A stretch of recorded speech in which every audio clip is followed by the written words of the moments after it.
महाग गणेश संकष्टी चतुर्थी दुर्मिळ योग प्रत्येक आईने आपल्या मुलांसाठी करा. हा एक गुप्त उपाय. अभ्यासात प्रगती, नोकरीत हमखास यश, मुलांच्या यशाचा महा उपाय आहे. तर आपल्याला संकष्टी चतुर्थीच्या दिवशी आवर्जून हा उपाय करायचा आहे. आपण आपल्या मुलांसाठी काय नाही करत, त्यांच्या आरोग्यासाठी असू दे, त्यांच्या जेवण खाण्यासाठी आणि त्यांच्या शिक्षणासाठी आपण आपले आयुष्य झिजवतो. पण कधी कधी असं वाटतं की माझं बाळ मेहनत तर खूप करतंय पण त्याला यश मिळत नाहीये. परीक्षेच्या वेळी त्याला सगळं आठवतं पण पेपर लिहायला गेला की सगळं तो विसरतो. किंवा शिक्षण तर त्याचं पूर्ण झालंय पण नोकरीसाठी नशीब साथ देत नाही. जर तुमच्या मनात ही भीती असेल तर आजचा हा व्हिडिओ तुमच्यासाठीच नियतीने पाठवलेला संदेश आहे. येणारे 5 फेब्रुवारी 2026 गुरुवार ही तिळकुंद चतुर्थी म्हणजेच महाग गणेश चतुर्थी आहे. या दिवशी असा एक दुर्मिळ योग जुळून आला आहे जो तब्बल 70 वर्षांनी येत आहे. गुरुवारी आलेली ही चतुर्थी आणि त्यात असलेले विशिष्ट नक्षत्र यामुळे या दिवशी केलेले गुप्त उपाय तुमच्या मुलांच्या आयुष्यातील सर्व अडथळे दूर करू शकतो. आज मी तुम्हाला असा एक उपाय सांगणार आहे जो कोणत्याही पुस्तकात सहजासहजी मिळत नाही. हा उपाय पिढ्यानपिढ्या गुप्त ठेवला गेला होता पण आज अनेक मातांच्या आग्रहाखातर मी हा उपाय तुमच्यासमोर मांडत आहे. एक एक सेकंद तुमच्या मुलांचे भवितव्य ठरू शकतं. व्हिडिओच्या शेवटी मी एक अशी अचूक वेळ सांगणार आहे ज्या एका मिनिटात तुम्ही जर हा उपाय केला तर तो कधीच वाया जाणार नाही. त्यामुळे व्हिडिओ पूर्ण चॅनलवरती नवीन असाल तर चॅनलला सबस्क्राईब करा. व्हिडिओ पाहत असताना व्हिडिओला लाईक करा. त्याचप्रमाणे श्री स्वामी समर्थ अशी कमेंट करा. मंडळी, महाग चतुर्थीला कुंद चतुर्थी किंवा वरद चतुर्थी असेही म्हणतात. वरद म्हणजे वरदान देणारा.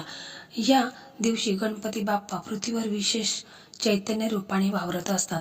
त्यात 5 फेब्रुवारीला गुरुवार आहे. ज्योतिषशास्त्रानुसार गुरु हा ग्रहांचा गुरु आहे जो शिक्षण आणि नोकरीचा कारक आहे आणि गणपती बाप्पा हे बुद्धीचे देव आहेत. जेव्हा गुरु आणि गणपती एकाच दिवशी प्रसन्न होतात तेव्हा राजयोग निर्माण होतो. जर तुमच्या मुलांच्या पत्रिकेमध्ये बुध ग्रह कमजोर असेल किंवा त्याला राहू केतूचा त्रास असेल तर हा दिवस त्यातून मुक्ती मिळवण्याचा सर्वोत्तम मार्ग आहे. अनेकदा घराला नजर लागलेली असते किंवा मुलांच्या प्रगतीवर कोणाची तरी वाईट दृष्टी असते. हा उपाय त्या सर्व नकारात्मक शक्तींना कापून काढतो. आता आपण वळूया प्रत्यक्ष उपायाकडे. हा उपाय करण्यासाठी तुम्हाला काही विशिष्ट गोष्टींची गरज पडेल. कृपया वही आणि पेन घेऊन या गोष्टी लिहून घ्या. 1 शुद्ध हळद जी भेसळयुक्त नसावी. 21 दुर्वांच्या जोड्या दुर्वा तोडताना त्यात स्वच्छ जागी असलेल्या असाव्यात. हिरवे मूग मुठभर. हिरवे मूग जे बुद्धीचे प्रतीक आहे. एक नवीन कोरा पिवळा कागद. पांढरा कागद असेल तर त्याला हळदीने पिवळे करून घ्या. अष्टगंध किंवा केशर. लाल दोरा जो आपण हाताला बांधतो तो धागा घ्यायचा आहे. आता तुम्ही म्हणाल हे तर साधे साहित्य आहे पण हे साहित्य वापरण्याची पद्धत आणि वेळ हीच खरी गुप्त आहे.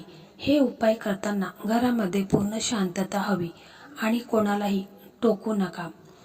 अभ्यासातील प्रगतीसाठी पहिला उपाय आपण पाहणार आहोत. ज्या मातांचे मूल अभ्यासात कच्चे आहे किंवा ज्याचे लक्ष लागत नाही त्यांनी हा उपाय दुपारी 12 वाजता करायचा आहे. गणपती बाप्पांच्या मूर्तीसमोर बसायचं आहे. पिवळ्या कागदावर अष्टगंधाने ओम लिहा आणि त्याच्या खाली मुलाचे नाव तुम्हाला लिहायचे आहे. त्यावर ते मुठभर हिरवे मूग ठेवा. आता तुमच्या मुलाला समोर बसवा. मुलगा लहान असेल तर त्याच्या नावाने तुम्ही करा. त्याचप्रमाणे गणेश अथर्वशीर्ष म्हणा किंवा बाप्पांचे 108 नावे आहेत तर ती तुम्ही नावे बोलायची आहेत. तसेच मग तो कागद दुमडून मुलांच्या अभ्यासाच्या पुस्तकात किंवा कपाटामध्ये तुम्ही ठेवायचा आहे. हा उपाय केल्यावर 8 दिवसात तुम्हाला मुलांच्या मध्ये एकाग्रतेचा फरक जाणवेल. हा माझा स्वतःचा अनुभव आहे आणि अनेक महिलांनी याचा लाभ देखील घेतलेला आहे. तसेच नोकरी आणि करिअरमधील यशाचा गुप्त महा उपाय. आता सर्वात महत्त्वाचा भाग. ज्यांना नोकरी मिळत नाही किंवा नोकरीत प्रमोशन मिळत नाही त्यांच्यासाठी हा उपाय आहे. तर हा उपाय रात्री 9:45 ते 10:30च्या वेळेतच तुम्हाला करायचा आहे. 21 दुर्वाच्या जोड्या तुम्हाला घ्यायच्या आहेत आणि त्या लाल धाग्याने एकत्र बांधायच्या आहेत. प्रत्येक जोडी बांधताना गम हा बीज मंत्र म्हणायचा आहे. आता एक गुळाचा खडा घ्या.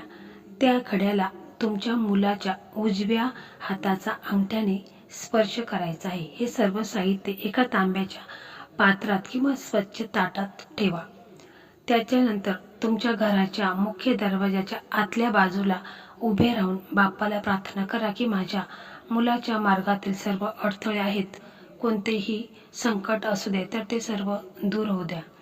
दुसऱ्या दिवशी सकाळी हे साहित्य एखाद्या गणपती मंदिरात नेऊन बाप्पांच्या चरणी अर्पण करा. हा उपाय करताना जर कोणाशीही बोलला नाही तर याचा प्रभाव 10 पटीने वाढतो. म्हणूनच याला मौन उपाय असे देखील म्हटलं जातं.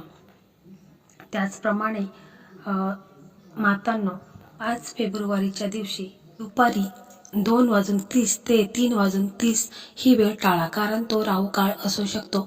पण रात्रीची वेळ अत्यंत शुभ आहे. हा उपाय करताना मनात संशय ठेवू नका. बाप्पा माझे काम करणारच या विश्वासाने उपाय करा.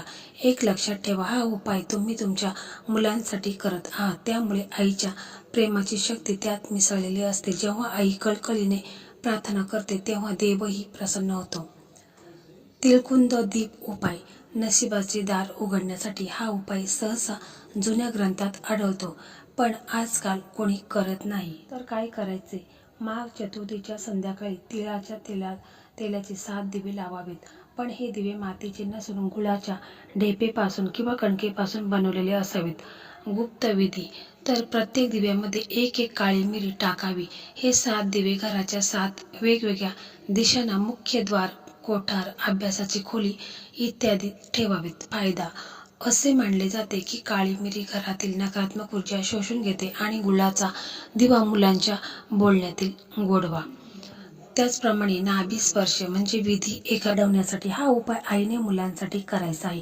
जेव्हा मुले झोपेत असतात तेव्हा काय करायचं? माघ चतुर्थीच्या रात्री बाप्पाला अर्पण केलेले थोडेसे शमीचे तेल किंवा शुद्ध तूप आपल्या बोटाला लावा. गुप्त विधी. मुलं झोपलेली असताना त्यांच्या नाभीला म्हणजेच बेंबीला क्लॉकवाईज घड्याळाच्या दिशेने 21 वेळा स्पर्श करा आणि मनातल्या मनात गम या बीजाक्षराचा जप तुम्हाला करायचा आहे. नाभी हे शरीराचे केंद्रस्थान आहे. या विधीमुळे मुलांची प्राणशक्ती जागृत होते आणि विसरभोळेपणा त्यांचा दूर होतो. त्याचप्रमाणे ईशान्य कोपऱ्यातील गुप्त कलश काय करायचे? घराच्या ईशान्य कोपऱ्यात नॉर्थ ईस्ट एका तांब्याच्या तांब्यात पाणी भरून त्यात 1 सुपारी आणि 1 चांदीचे नाणे टाका. या कलशावर 1 नारळ ठेवा ज्याला लाल कापड गुंडाळलेलं आहे. हा कळश चतुर्थीच्या दिवशी स्थापित करायचा आणि होळीपर्यंत हलवायचा नाही. कळश मुलांच्या बुद्धीची आणि घराच्या लक्ष्मीची बॅटरी म्हणून काम करतो, जी सतत चार्ज होत राहते. नोकरी आणि करिअरसाठी सिद्ध सुपारी आणि 7 गाठीचा विधी. मंडळी, आता आपण अशा एका विषयाकडे वळत आहोत जो आजच्या काळात प्रत्येक घराचा प्रश्न आहे. तो म्हणजे आपल्या मुलांची नोकरी आणि त्यांचं करिअर. मुलगा सुशिक्षित आहे, पदवीधर आहे, पण त्याला योग्य संधी मिळत नाही. इंटरव्ह्यूच्या शेवटच्या फेरीपर्यंत जातो आणि तिथून परत येतो. जर असं तुमच्या मुलांसोबत घडत असेल तर समजून जा की त्यांच्या मार्गात अदृश्य राहू अडवाई. आता जो उपाय मी सांगणार आहे तो नीट लिहून घ्या. हा उपाय करण्यासाठी आपल्याला लागेल 1 अखंड सुपारी. ती कुठेही कापलेली किंवा तुटलेली नसावी आणि अस्सल शेंदूर, शुद्ध शेंदूर मिळाला तर उत्तम, आणि 1 लाल धागा ज्याला आपण मौली किंवा कलावा म्हणतो. 5 फेब्रुवारी 2026 माघ चतुर्थीच्या संध्याकाळी प्रदोष काळात संध्याकाळी 6 ते 7:30च्या दरम्यान बाप्पांच्या समोर बसा. एका ताटात ती सुपारी ठेवा. आता थोड्या गंगाजलाने शेंदूर काढून त्या सुपारीला लेप लावा. सुपारी पूर्णपणे शेंद्री झाली पाहिजे. शेंदूर लावताना मनात बाप्पांचे रूप आठवा. आता सर्वात मुख्य गुप्त विधी. लाल धागा घ्या. या लाल धाग्याला आपल्याला 7 गाठी मारायच्या आहेत, पण या साध्या गाठी नाहीत. प्रत्येक गाठ मारताना तुमच्या मुलाच्या यशात जे अडथळे आहेत त्याचे नाव घ्यायचे आहे. पहिली गाठ मारताना म्हणा, माझ्या मुलाच्या मार्गातील आळस दूर होऊ दे.